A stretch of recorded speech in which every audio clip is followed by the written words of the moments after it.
Good afternoon. Thank you for joining today's session on doing business with the Department of Homeland Security.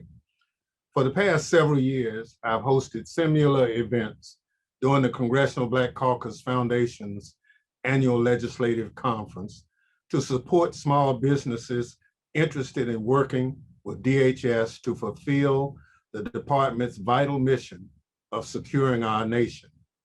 Once again, we are holding this event virtually as the nation continues to grapple with the COVID-19 pandemic. Thankfully, we've made progress over the last year. The availability of vaccines has allowed us to begin returning to some resemblance of normalcy, which is critical to the economy. But small businesses are still struggling, especially minority-owned businesses. A survey conducted by Goldman Sachs in June found that Black business owners face an uneven recovery compared to small business overall. I appreciate that President Biden has pledged to help minority-owned companies grow by increasing the amount of federal funding spent on contracts with small disadvantaged businesses. The White House estimates that this increase will contribute an additional $100 billion over 5 years. This is a step in the right direction, since small business involvement in government contracting promotes job creation, diversity, competition, and innovation. But the federal procurement process can be confusing and difficult to navigate, especially for companies that have not done business with the government before.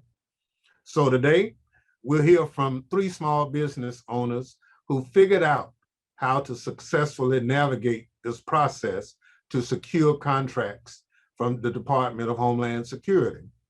I'm pleased to be joined by Mr. Bill James, President of CNC International Computers and Consultants, Mr. Raymond Cole, CEO and President of Tech Ops Solutions International, and Mr. Spurgeon Robinson, President and CEO of Impact Strategic Consulting, LLC. Thank you for joining me today and your willingness to provide advice to other small businesses interested in working with DHS. Before we get to that, can you tell me a bit about your company and how you support the department? Mr. James, we'll start with you. Thank you very much for the opportunity to participate in this event for the Congressional Black Caucus Foundation, and also to be a proud recipient of doing business with the Department of Homeland Security. The process that I've had to go through has been quite challenging, but my organization is now 26 years old. We're in the technology sector. We started out by doing business here. We're located in Fort Lauderdale, Florida. We started out doing business with the 2 school districts down here 25 years ago, Miami and Fort Lauderdale, Broward County Public Schools, of which are 2 of the largest top 10 school districts in the country. We were able to graduate from there to doing business with the state. And subsequent to that, we moved on to doing business with NASA at Cape Canaveral here in Florida. At such time, I had this great idea about doing business with the federal government.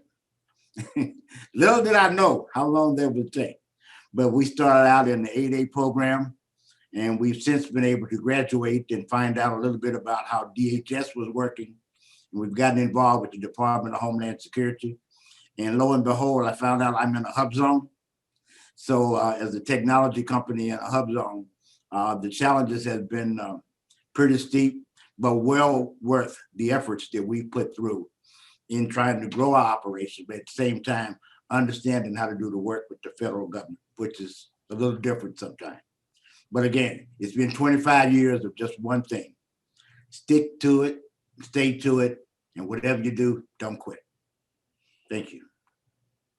Thank you very much, Mr. James. Mr. Cole, can you provide us with a company overview?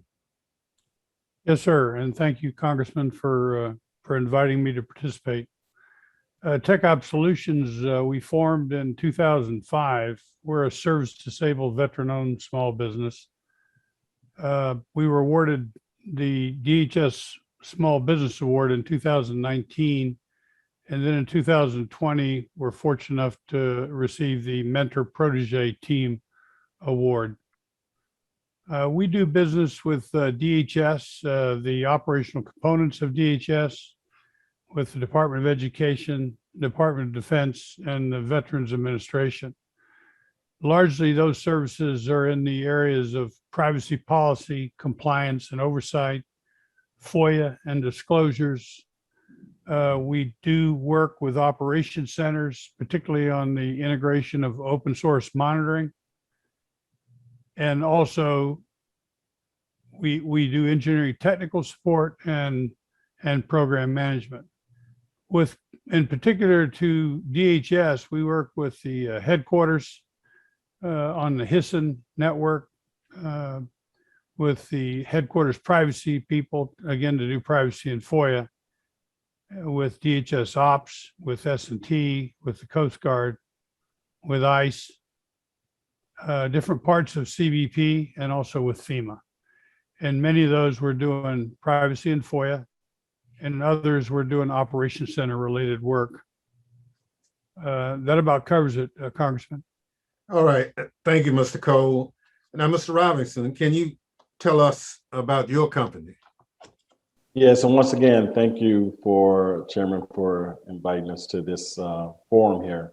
My name is Spurgeon Robinson. My firm is Impact Strategic Consulting. We are an 8A firm currently. We're a small business based out of Houston, Texas, with multiple offices across the country. Our primary mission has been emergency management and disaster recovery, helping and assisting state and local grantees of FEMA funds and HUD funds to recover from large-scale natural disasters. Other service lines include compliance and monitoring, as well as training curriculum development. Specifically, what we do with DHS is we're working with FEMA and the Workforce Development Division to provide training and curriculum development to multiple cadres that operate in the field and remotely, both the design, the development of these training materials, as well as providing technical resources and other training material to the cadres. So that's our primary scope of work currently here at FEMA and working with WDD. Well, thank you very much. And as you know, a lot of people will be looking at this session, trying to figure out how I can do business. But I'd like to kind of step back a minute from whence you've come. And can you tell, and we'll start with you, Mr. James, in the same order we did the introductions. Can you kind of tell somebody who's looking to do business how you started? Did you subcontract with somebody with the long-term plan of being able to bid, or just how did you get started? Well, quite frankly, with the federal government, we didn't really understand much about subcontracting. I went as this being a prime. I've subsequently found out about subcontracting and have entered into several teaming agreements. But one thing I found to be most prevalent was just the desire to want to do business with the federal government. You've got to go find the business opportunities that are out there that do exist, whether that's with as a subcontractor or a prime, but you won't know anything if you don't go out and do your searching yourself.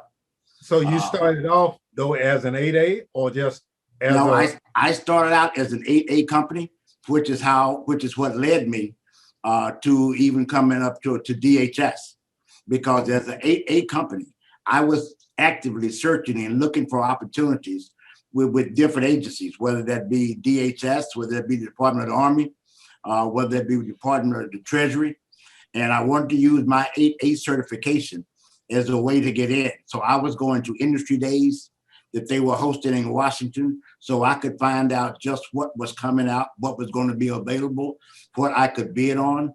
My formulation of getting on First Source 2 the first time was that I went to these meetings and found out about teaming partners and was able to put together an initial team of people on my first go round, of which I didn't know anything about before I got here. And if I would, we're gonna come back to where you are now, but I wanted to kind of give the folk listening a view of, as the old folks said, from whence you've come. So Mr. Cole, Okay. can you kind of tell us how you got kicked off and some of what you had to do to stay alive? Yes, sir. Well, in the very beginning, we were subcontracting. We did some analysis about the DHS mission set and saw where there was a correlation between our skill sets and the department, and we subcontracted through government laboratories who had contractual agreements with the department, and we tried to do the very best job we could. And then over time, you become aware of other opportunities, and not to throw too big a stumbling block, but you also become aware of the contract vehicles you need to have in order to even get into the competition. So you begin to try to compete for some of those, which we did. And we graduated to where we were able to compete to be a prime on some smaller contracts, again, do well and end up with a combination of prime contracts and subcontracts. I think we'll always do some subcontracts, especially in the mentor-protege relationship, because sometimes they sub to us, sometimes we sub to them. And that's what we've been doing, and it's worked. But Bill James's point was good. Go ahead, sir. Sorry. Right. I guess what you're saying is you got to be flexible as you try to grow your book of business, and sometimes it works one way, but another time it works better another way. Exactly. That's correct. That's Okay. correct. So, Mr. Robinson, you want to kind of give us? I know FEMA kind of kicks off when all hell is broken loose. So, so why don't you kind of tell us? Right. Well, thank you for that. But similar to the experiences, but somewhat unique. We're an 8A firm at the time, and we had the opportunity through another larger teaming partner, which we were affiliated with from our disaster recovery world, that actually nominated and recommended us to take on a bridge contract as an 8A firm, and would lead that effort. And from that recommendation, us putting together our proposal response per se, we were quickly engaged through as an 8A sole source, which is also rare but unique for us at that time. So we were being engaged, and we brought along a couple of our larger team of partners as well, and another small business, and began performing the scope of services and training curriculum development. From that point, it was all based on our performance. And from our performance that first year, and in anticipation of this only being a bridge contract, we were awarded a second sole source award because of that. So it's one of those things where preparation, you're just being prepared, ready to go when there's a need, and having our team able to get the right people together, understand our program management requirements, and execute on that has continued to allow us to be very successful at FEMA in this new space we were in. That comes somewhat from our emergency management background, but also the fact that just taking advantage of the opportunity that was presented to us as an 8A and having this contract awarded to us as sole source. Now we're back to competitive bidding for it, but we think we're always in a good position because of our knowledge and our past performance. Okay. All right. So as I said, there are a lot of folk who are looking at us, trying to figure out, can I do business with DHS? Do I need to learn how to tap dance? What I need to do to make it happen? So what advice again, going back to Mr. James, we'll come back down the line. What advice would you have for other small businesses that are trying to get their foot in the door with DHS or any government agency? Oh, and that's with any government agency or with any customer. You need to find out first and foremost, what is it that you would like to do that you're good at? I mean, if you're in the construction business, do not bid on a technology contract. But by the same token, if you're very good or think you're good anyway at a certain skill set, there are opportunities galore for you in this government market. But as the lady once told me, you can't be all things to all people. So you need to pick out a couple of areas that you're very knowledgeable in, and then begin to pursue it. I mean, when I started my AA career, I was literally going through these monthly handouts about bid opportunities and contract opportunities way before. I'm in Florida, and most of these things were taking place up in Washington. So I had to start getting on airplanes and coming to halfway live in Washington so I could be around and understand how the flow works in the nation's capital, how these things actually work. Because you got to kind of understand, if you're in a baseball game, they're playing baseball, not softball. Mm-hmm. So you need to understand exactly what the game is that you're in, and no better way to get that understanding than actually kind of get a feel for where you are.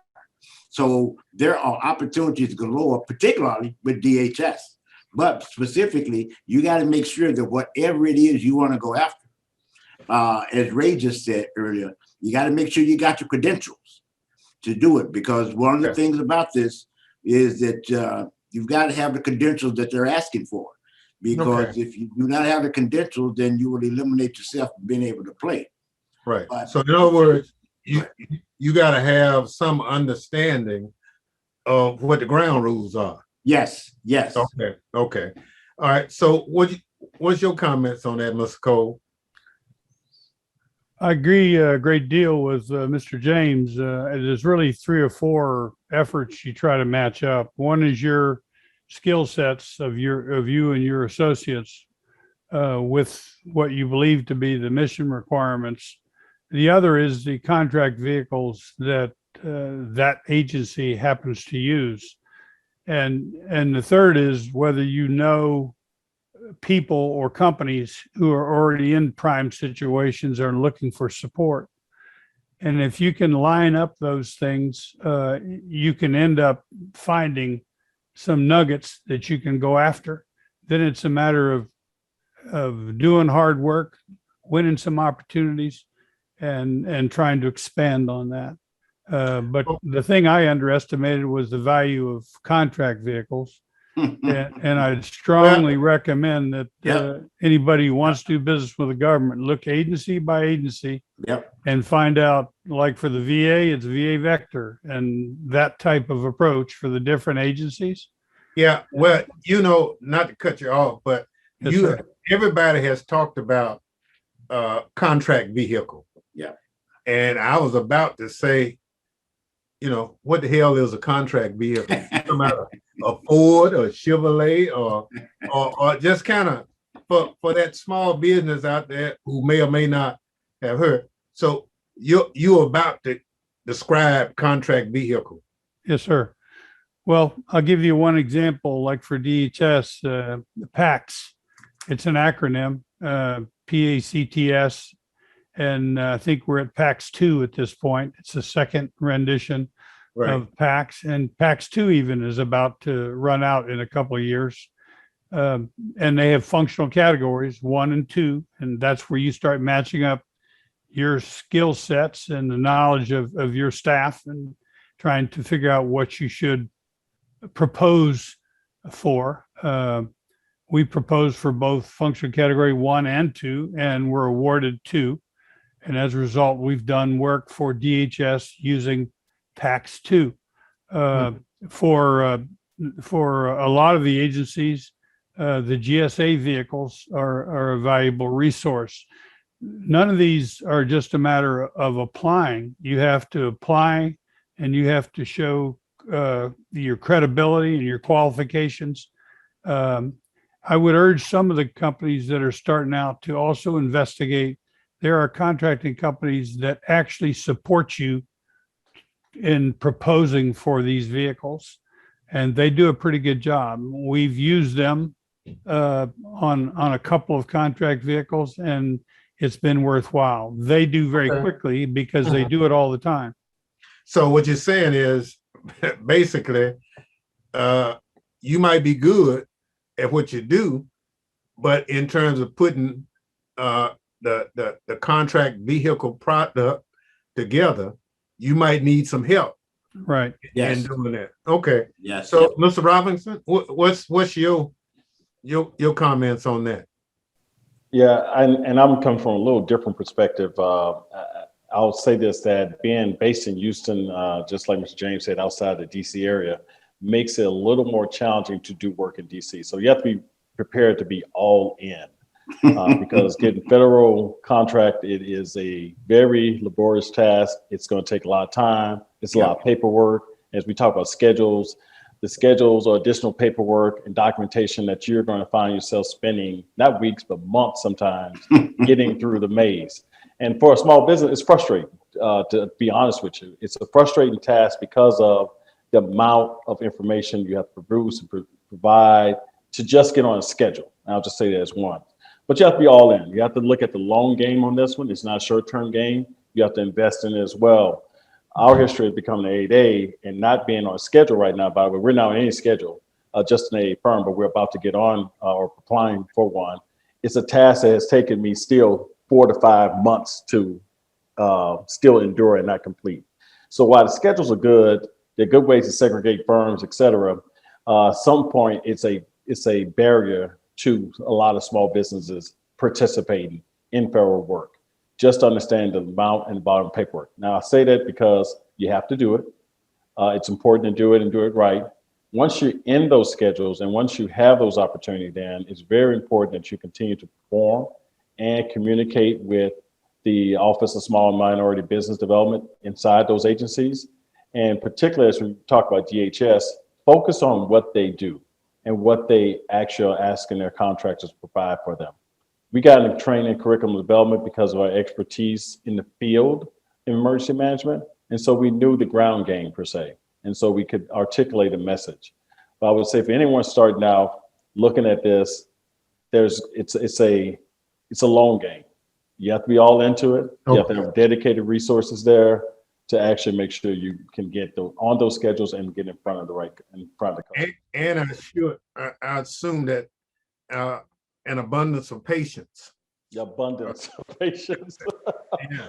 So okay, so let's kind of we've kind of talked about that a little bit. Let's are there any particular resources as a small business that you found helpful in navigating doing business with DHS or the federal government in general?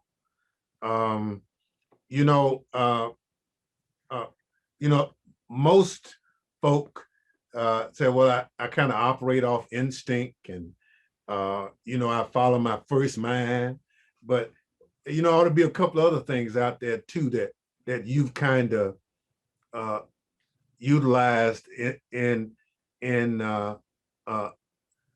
growing your business. So, Mr. James, what's your thoughts on that? Well, my first thought would be, that's a great question, Mr. Chairman, because we've hung our hat in the buying vehicle under DHS with First Source 2. And this First Source 2 has proved to be an incredible vehicle for us. There is a yearly projection that every agency puts out about what they're going to spend, whether that's the Department of Homeland Security, whether that's Department of the Treasury, the Department of Juvenile Justice, Department of Justice. They print out every year what their expected spend will be and in what areas. So if you're interested in doing business with any of these agencies, as Mr. Cole just said, the first thing you got to do is make sure you can participate by being the one using these buying vehicles. In our case, we're working off of First Source 2. Some people are using GSA, but you can go find out what the government's projection is in spending in different areas. For instance, under DHS, it lists the Coast Guard, it lists FEMA, it lists every agency that's under Homeland Security is listed in this book, and you go online and pull it up, and it tells you what their projected spends are. And you find the area that you think that's most applicable to you, circle that thing, and then start calling around and trying to find out of which. So that information is readily available. Yes, it is. Yes, it is. That's ready to the public. Yes, sir. Okay. From any agency within the government. Okay, so Mr. Cole, can you shed some light on what you've done? Yes, sir. DHS has a tool that we use a lot, a contracting tool called the Acquisition Planning Forecast System, APFS. And the federal procurement system that has a tool called the Federal Procurement Data System, FPDS. And then we also use some that are, and GSA has eBuy, and then also Deltek has GovWin. And I basically have somebody who spends considerable time on those tools. And the first two are projection kind of tools. So it does give you a feel for what DHS is planning to do. And in that way, it's helpful. But in the end, you have to find a way to get into these facilities and meet people, go to the industry days and participate in their events so that you can develop relationships so that when the opportunity comes up and you compete, they've got a face next to your name. Yeah, you know, Mr. Cole, what I hear as a member of Congress when I'm trying to encourage new businesses, I said, look, as distasteful as you might think an industry day is, or it's just another dog and pony show, you got to suck it up and That's right. And you got to go. Yeah. I mean, it's just, you know, it's the nature of the beast. And Yes, sir.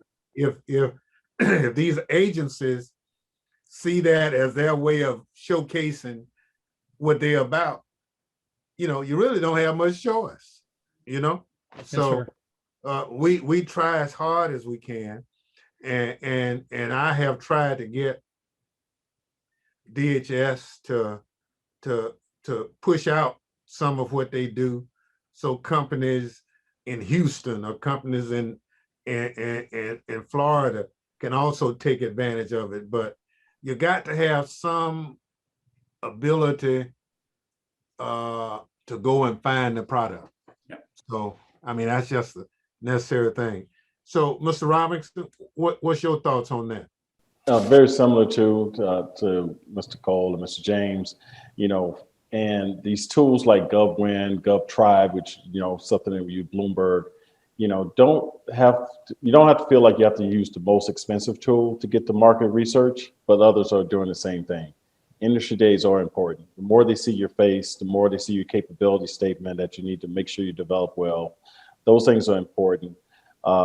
Also use the free stuff. Use sam.gov as well to actually use free tool there, has all the information in it, doesn't give you all the competitive intelligence, but it's still a free tool. At least lets you know what is coming out and gives you the procurement as well. So those free tools are just as available to you as well.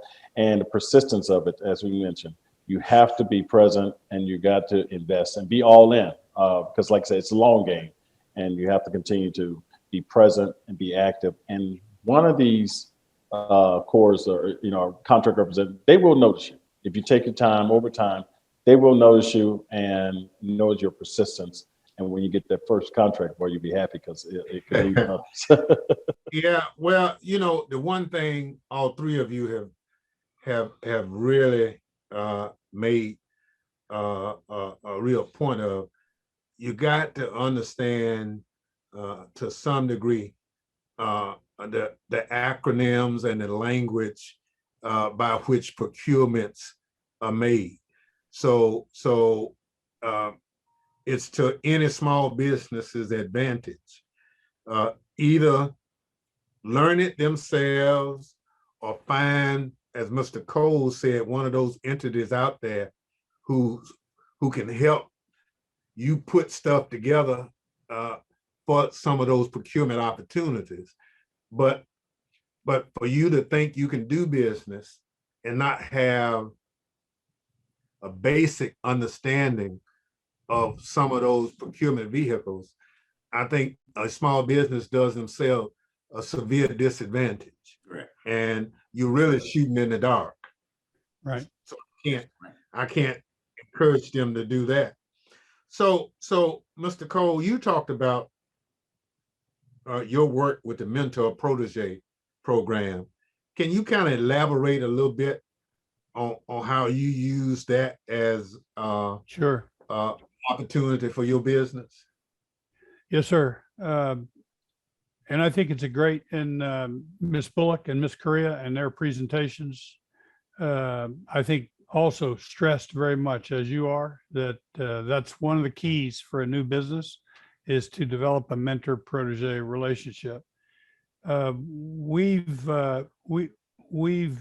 been, I think, reasonably successful.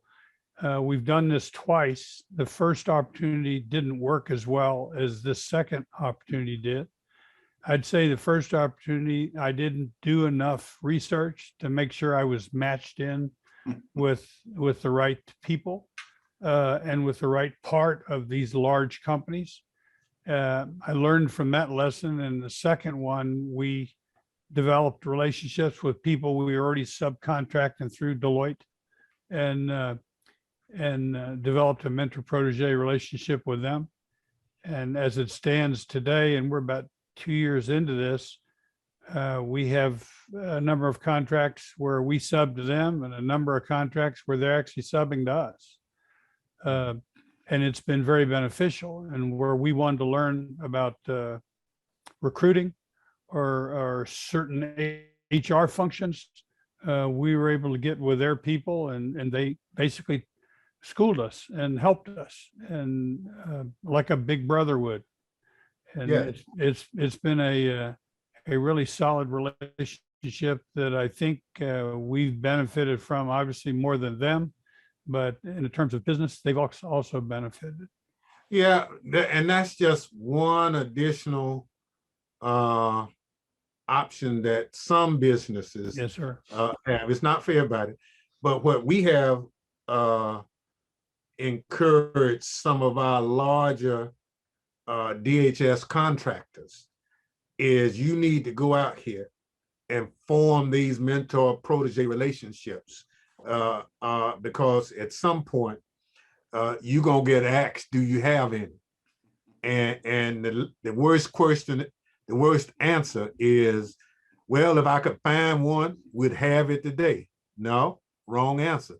Go find one now.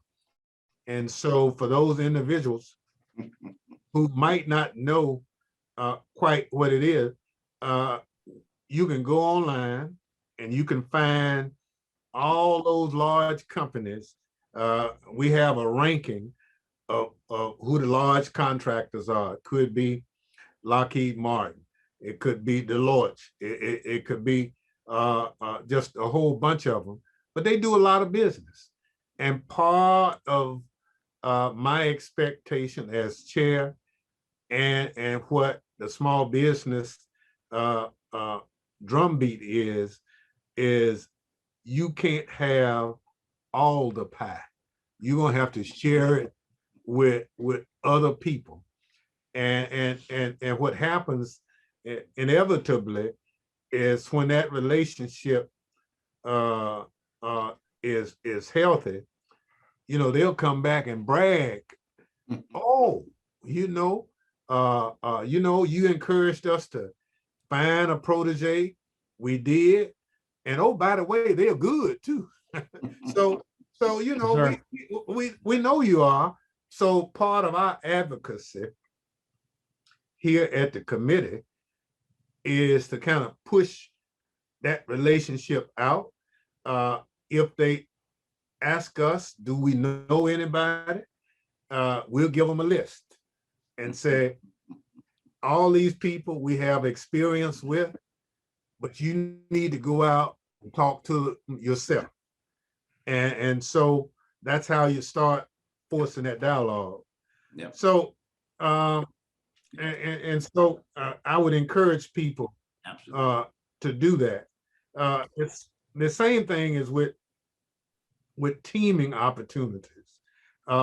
So, Mr. James, have you done any teaming with other companies on anything? Oh, absolutely. We've teamed with several people that we've met here under First Source 2. But if I could comment, if I could, Mr. Chairman, this is about Mr. Cole Sure. and the Mentor Protege program. I too agree with him. My first round with the Mentor Protege was not very good from NASA with Lockheed. And I thought I could take Lockheed up to Washington at DHS. Didn't work out so well. But I know more about it now, about the DHS program, about us. I'm now in negotiations as we speak right now with IBM. And we're about to enter the Mentor Protege program at DHS with IBM. And then we both bring something to the table. But if I could suggest something to anybody that's watching this, as you just echoed, there are businesses out here, you got to go out and go knock on the doors because you bring something to the table that they need and something that the federal government wants to see, which are these partnerships. So it's kind of hard for them just to kick you out the door right now, but now's a very good time. And I'm very, very much a supporter of the Mentor Protege arena, particularly with you guys at DHS. As far as teaming partners are concerned, we've got teaming agreements now with all kinds of different companies that we go after bids together. We go after projects together, whereas I'm the prime, they're the sub. And these different teaming agreements have worked out over the past 8 years that we've now been on First Source 2, has worked out extremely well because there's no sense of us thinking that we're going to have all the knowledge for all the products that DHS wants to buy. So it makes sense to make sure that you have some particular people in certain areas that you can team with on certain projects. And it is absolutely the thing that you need to do because we're not big enough as small businesses to take these on by ourselves. Well, thank you. Now, Mr. Robinson, you mentioned teaming and some of your earlier comments is kind of how you started doing business with the big companies. Then it kind of switched. So can you tell us a little bit about your experience? Right. The good thing about teaming is that you get an opportunity to participate in the project and at a level where your business, if it's small, can grow with the project, or you have a specific scope of work that allows you to be able to build that skill set within that team and then understand how the overall project dynamics work, I would say. And from there, it allows you to start getting knowledge, the ability to scale in a very competitive and smart way. But then to a point where you can actually become the prime contractor. And then, as Mr. James and Mr. Coles mentioned, those same teaming partners that may have brought you along, they become your subcontractors and teaming partners in other future opportunities. So, in this industry, as we know it, it's a small world, although there's a lot of large players in it. And we find that teaming provides not only the government a lot of benefit because of the different scale and diversity of resources that they can provide to a project or a task, but also help small businesses grow. And so we're very much in favor of teaming, but we also want to make sure that there's a balance. We want to make sure we're priming opportunities where we're teaming with small businesses and large businesses, by the way, and then vice versa as well. I think it helps you grow into different markets, but also throughout different agencies as well. So teaming is smart, building those relationships is smart, and it's definitely a good way to go. It's been successful for us as well. Okay, well, thank you. As a lot of folk know, my accent gives me away. I'm Southerner, and there's a thing in the South where they say, the best sense in the world is bought sense. So if you had to look back, and we talked about all the good stuff, now I just want you to kind of reflect back on your years in business, because we got a lot of folk who just started. Is there something you did looking back, you probably shouldn't have done that you'd say to a business who's kind of where you were in the beginning? You said, look, I know it looks good, and the other term that we have in the South is that all that glitters ain't gold. Yeah. So I'll start again with you, Mr. James.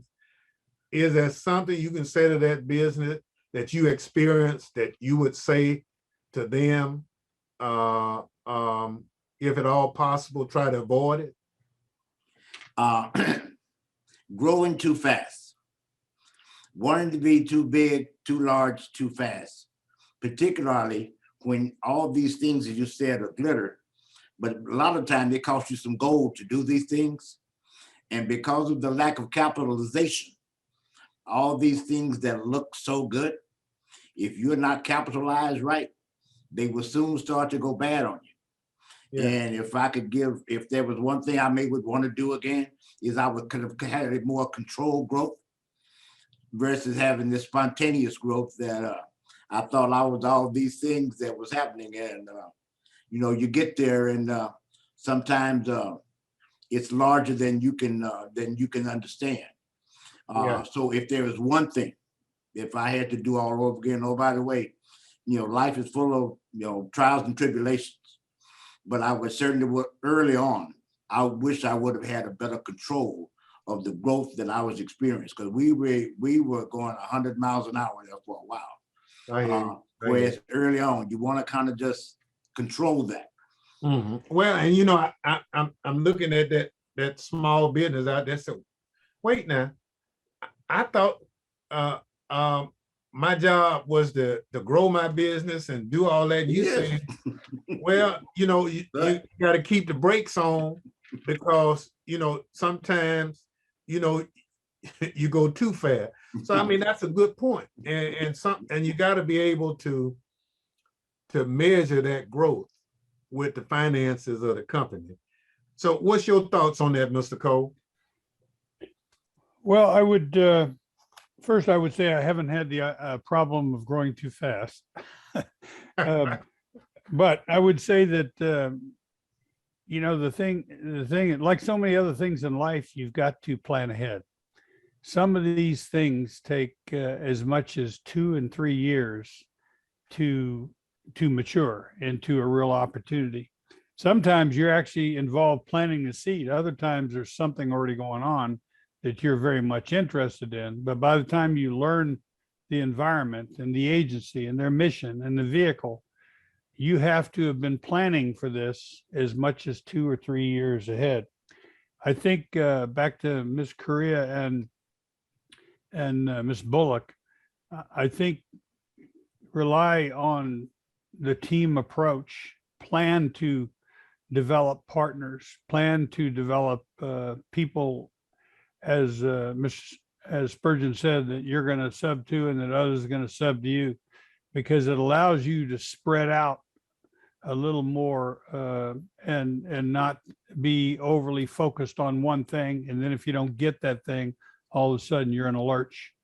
So plan ahead, work in the contract vehicles, match your skill sets up smart, and it's a marathon. Okay. So Mr. Robinson, is there some words of wisdom that you can impart based on trial and error? Yeah, just a couple of quick things to add on there is to, get the commitments in writing. A lot of these firms will promise you they're going to do X, Y, and Z when they bring you on as teaming partners. Get in writing. You mean folks' words, not. Like I said, get your commitments in writing. Another thing, and read your contracts. I mean, it's very important that you read the contracts because, in particular, federal government or any other buyer will go back to what was promised in the contract, what was stated in contract. So invest in that time to make sure, with small businesses, we get that contract, we want to sign that line. It's 50 pages long, 100 pages long. We're not reading the fine print. There's certain sections you need to spend time in reading and making sure you understand. And so it's very important. Take the time to read the contract. you're right. Let me give you a couple of examples. Before I went to Congress, I was a county supervisor, one of 5 in the largest county in Mississippi. So we created a program for small minority business opportunities. And our first shot at it, we had teaming agreement, small company, big company. So the big company got the contract. So at the end of the contract, the small company say, he didn't give me any work. And I'm saying, wait now. But so what that big company did to the small company was use them as a vehicle to get the contract and didn't give them any work. So you're right. So what we did in our contract, we made payment a 2-party check. You know what I'm saying? So that little guy had just as much juice on the contract because the big guy couldn't cash the check. So if that guy has 25% of the contract, then you wouldn't just give him a 25% check and no work. You'd give him some work. So I when you said that, that kind of triggered how we had to do it. But now we got tricked in the beginning, but we figured it out real quick. Right. And just said payment would be a 2-party check. And all of a sudden, all those issues of that little guy getting business just went away. And so let me just kind of thank everybody for consenting to be on the program. But I want to give you an opportunity to kind of provide some words of wisdom or encouragement to those businesses who are contemplating going and doing business with the federal government. So, as a wrap up for each one of you all, I'll just kind of give it to you, and whatever encouragement you can provide or what pearls of wisdom you can, I'll be more than happy to afford you that opportunity. So Mr. James, if you would. Well, Mr. Chairman, thank you again very much for giving us the opportunity.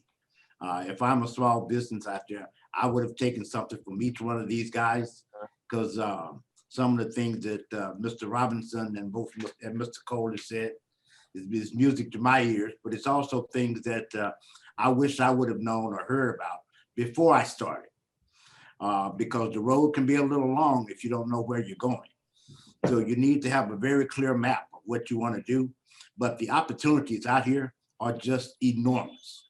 And it behooves anybody that's interested in doing business with this federal government to do your homework, but the opportunities are certainly there, particularly for small minority businesses, because these big guys do need us, folks, because they're trying to do business with the federal government. And thank goodness for our president and Congress and them insisting that that we play in the game. So it's not always the big guys getting all the gravy.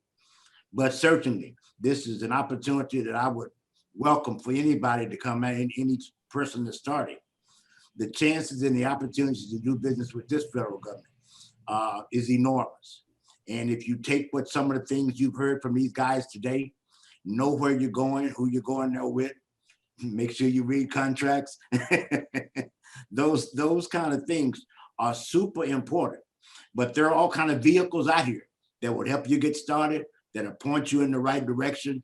And hopefully you don't make some of the mistakes that I'm sure some of us have made over, at least myself, for the last quarter of a century, that you won't have to make some of the mistakes I've made. But the opportunities are without question out there.